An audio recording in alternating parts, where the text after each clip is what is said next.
ഇസ്രായേലിനെ വെല്ലുവിളിച്ചുകൊണ്ട് ഒരു രാജ്യം കൂടെ രംഗത്തേക്ക് കടന്നു വരികയാണ്. അതുകൊണ്ട് തന്നെ യുദ്ധം ഇനി എന്ന് അവസാനിക്കുമെന്നുള്ള ചോദ്യം ഇതോടെ കൂടുതൽ നീണ്ടുപോവുകയാണ്. പലസ്തീനിൽ ആക്രമണം തുടരുന്നത് കണ്ടു നിൽക്കാനാകില്ലെന്നും ഇസ്രായേലിൽ കയറി ഇടപെടുമെന്ന മുന്നറിയിപ്പുമായി രംഗത്ത് വരുന്നത് ഇപ്പോൾ തുർക്കി പ്രസിഡന്റ് റജബ് തയ്യിബ് ഉർദുഗാനാണ്. ലിബിയയിലും നഗോർണോ കറാബാക്കിലും ഇടപെട്ട ചരിത്രം ഇസ്രായേലും ആവർത്തിക്കേണ്ടി വരുമെന്നും അദ്ദേഹം ഇപ്പോൾ വ്യക്തമാക്കിയിരിക്കുകയാണ്. എന്നാൽ ഏത് തരത്തിലുള്ള ഇടപെടലാണ് ഉണ്ടാവുക എന്ന് ഉർദുഗാൻ വ്യക്തമാക്കിയിട്ടില്ല. ഗാസയിൽ ഇസ്രായേൽ തുടരുന്ന ഭീകരാക്രമണത്തെ രൂക്ഷമായാണ് ഉർദുഗാൻ വിമർശിച്ചത്. തുർക്കിയുടെ പ്രതിരോധ മേഖലയെ പ്രശംസിച്ചുകൊണ്ട് നടത്തിയ പ്രസംഗത്തിനിടയിലാണ് ഉർദുഗാൻ ഇസ്രായേലിലെ മുന്നറിയിപ്പുമായി വന്നത്.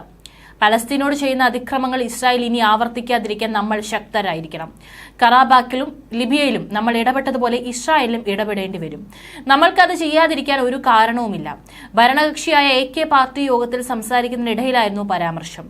ഗാസയിലെ കൂട്ടക്കൊലകളുടെ മുഖ്യശില്പിയായ ഇസ്രായേൽ പ്രധാനമന്ത്രി ബെഞ്ചമിൻ നെതന്യാഹുവിനെ ആതിഥേയത്വം ഒരുക്കിയ US-നെതിരെ രൂക്ഷ വിമർശനവുമായി ഉർദുഗാൻ രംഗത്തു വന്നു. 40,000 നിരപരാധികളുടെ കൊലയാളിക്കാണ് അവർ പരവതാനി വിരിച്ചതെന്നും അദ്ദേഹം വിമർശിച്ചു. ജൂതവംശഹത്യ നടത്തിയ ജർമ്മൻ സ്വച്ഛാധിപതി അഡോൾഫ് ഹിറ്റ്ലറുടെ അന്ത്യം നെതന്യാഹുവിനെ തുർക്കി ഓർമ്മിപ്പിച്ചത്.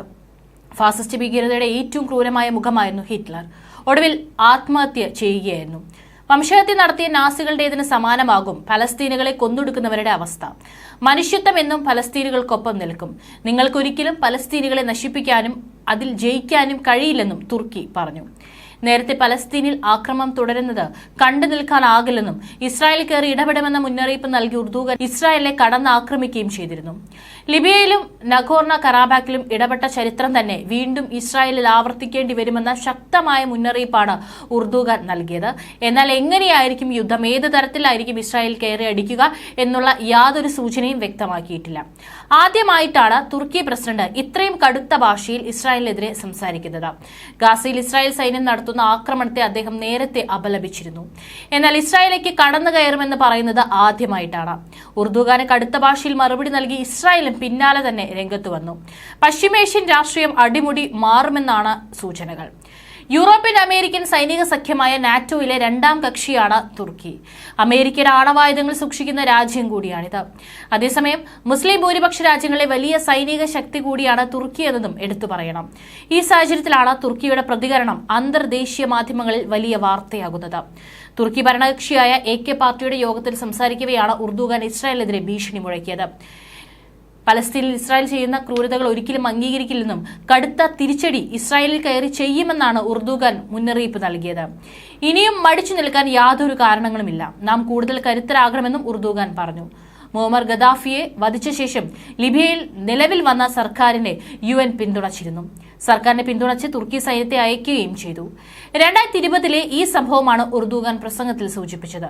അസർബൈജാൻ സൈന്യം നഗോർണോ കറാബക്കിൽ സൈനിക നീക്കം നടത്തിയപ്പോൾ തുർക്കി സൈന്യം പിന്തുണ നൽകിയിരുന്നു.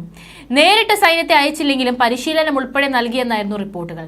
എന്നാൽ ഉർദുഗാനെ ചുട്ട മറുപടിയുമായിട്ടായിരുന്നു ഇസ്രായേൽ വിദേശകാര്യമന്ത്രി കറ്റ്സ് രംഗത്ത് വന്നത്. ഇറാഖിലെ സദാം ഹുസൈന്റെ അവസ്ഥ ഉർദുഗാനും വരുമെന്നായിരുന്നു അദ്ദേഹത്തിന്റെ മറുപടി. എങ്ങനെയായിരുന്നു സദാമിന്റെ അന്ത്യമെന്ന് ഓർത്താൽ നന്നെന്നും അദ്ദേഹം എക്സിൽ കുറിച്ചു. 2003 അമേരിക്കയും സഖ്യകക്ഷികളും ഇറാഖിൽ അധിനിവേശം നടത്തി സദാമിനെ തടവിലാക്കി വിചാരണയ്ക്ക് ശേഷം തൂക്കിലേറ്റുകയായിരുന്നു. അതിനിടെ സിറിയ ഇസ്രായേൽ അതിർത്തിയിലെ ഗുലാൻ കുന്നുകളിൽ കഴിഞ്ഞ ദിവസമുണ്ടായ ആക്രമണത്തിൽ 12 കുട്ടികളാണ് കൊല്ലപ്പെട്ടത്. ഇതിന് പിന്നിൽ ലബനാനിലെ ഹിസ്ബുള്ളയാണെന്ന് ഇസ്രായേൽ ആരോപിച്ചു. ഇക്കാര്യം ഹിസ്ബുള്ള നിഷേധിച്ചു. ലബനാനിൽ ഇസ്രായേൽ സൈന്യം ആക്രമണം ശക്തമാക്കുമെന്നാണ് പുതിയ റിപ്പോർട്ടുകൾ. ലബനാനിലേക്കുള്ള പൗരന്മാരുടെ യാത്ര നിരോധിച്ചും വിമാന സർവീസ് മാറ്റിവെച്ചും മിക്ക രാജ്യങ്ങളും ജാഗ്രത പാലിക്കുകയാണ്. ഗാസയിൽ അതേസമയം ആക്രമണം നടത്തിക്കൊണ്ട് ഇസ്രായേൽ മുന്നേറുകയാണ്. ബുറൈജ് നുസൈറാത്ത് അഭയാർത്ഥി ക്യാമ്പിൽ അഭയം പ്രാപിച്ച വീടും നാടും നഷ്ടമായ 30,000-ഓളം പേരോട് ഒഴിഞ്ഞുപോകാൻ ഇസ്രായേൽ സൈന്യത്തിന്റെ ഉത്തരവ് വന്നിട്ടുണ്ട്. ഇതിന് പിന്നാലെ മേഖലയിൽ വ്യാപക വ്യോമാക്രമണ പരമ്പര സൈന്യം നടത്തിയതായി പലസ്തീൻ മാധ്യമങ്ങളും റിപ്പോർട്ട് ചെയ്തു. ഒഴിപ്പിക്കൽ ഉത്തരവിട്ടതിന് മണിക്കൂറുകൾക്കകം ഇസ്രായേൽ ജെറ്റ് വിമാനങ്ങൾ 2 ക്യാമ്പുകളിലും ബോംബിട്ടു. നുസൈറത്തിൽ നിരവധി വീടുകൾ കത്തിച്ചതായും വഫ വാർത്താ ഏജൻസികളും റിപ്പോർട്ട് ചെയ്തു. ഇവിടെ താമസിച്ചിരുന്നവർ കാൽനടയായി പലായനം ചെയ്യുകയാണെന്നും അൽ ജസീറ റിപ്പോർട്ട് ചെയ്തു. അതിനിടെ ഗാസയിൽ 86% സ്ഥലങ്ങളിൽ നിന്നും ജനങ്ങളെ ഇസ്രായേൽ കുടിയിറക്കിയതായി UNRWA മേധാവി ഫിലിപ്പ് ലസാരിനി പറഞ്ഞു. ഗാസയിലെ മിക്കവാറും എല്ലാവരും കുടിയൊഴിപ്പിക്കൽ ഇരയായിട്ടുണ്ട്. 9 മാസം മുൻപ് യുദ്ധം ആരംഭിച്ച ശേഷം പലരും ശരാശരി മാസത്തിൽ ഒരിക്കൽ പലായനം ചെയ്യാൻ നിർബന്ധിതരായെന്നും ലസാരിനി എക്സിൽ പറഞ്ഞു. ഒരു വശത്ത് വെടിനിർത്തലുമായി ബന്ധപ്പെട്ട ചർച്ച നടക്കവേ തന്നെയാണ് ആക്രമണവും ഉണ്ടായിരിക്കുന്നത്. ഗാസ യുദ്ധം തുടങ്ങി 10 മാസമായിട്ടും ഹമാസ് ബന്ദികളാക്കിയ ഇസ്രായേൽ സൈനികരടക്കമുള്ളവരെ മോചിപ്പിക്കാൻ കഴിയാത്ത സാഹചര്യത്തിൽ ഇറ്റലിയിൽ വെച്ച് മധ്യസ്ഥരുമായി ഇസ്രായേൽ ചർച്ച നടത്തിയിരുന്നു. ബന്ദിമോചനവും വെടിനിർത്തലും അടക്കമുള്ള കാര്യങ്ങളാണ് ഇസ്രായേൽ ചാരസംഘടനയായ മൊസാദിന്റെ തലവൻ ഡേവിഡ് ബാർണിയയുടെ നേതൃത്വത്തിൽ റോമിൽ നടന്ന ചർച്ചയിലും വിഷയമായത്.